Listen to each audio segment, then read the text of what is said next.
तर मंत्रिमंडळात निर्णय झाल्याचं सांगून धनंजय मुंडेंनी 200 कोटी रुपये उचलले असा आरोप अंजली दमानी यांनी केलाय। अजित पवारांनी तातडीनं कारवाई करावी अशी मागणी दमानी यांनी केली आहे। तर इफ्कोमध्येही घोटाळा झाल्याचा आरोप दमानिया यांनी केलाय।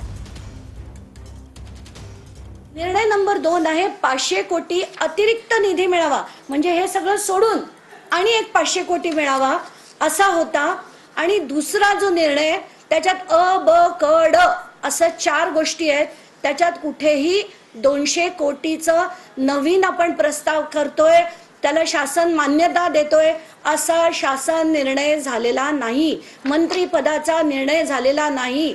म्हणजे हा GR सुद्धा 11 ऑक्टोबरला काढला आणि 15 ऑक्टोबर पासून आचारसंहिता लागली।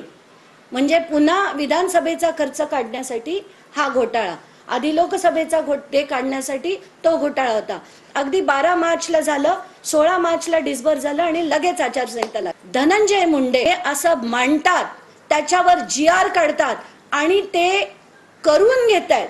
इतकी लिमिट यांची जर होत असेल तर यांना कुठल्याही मंत्रिपदावर कधीही बसता कामा नये, त्यांची तितकी पात्रताच नाही।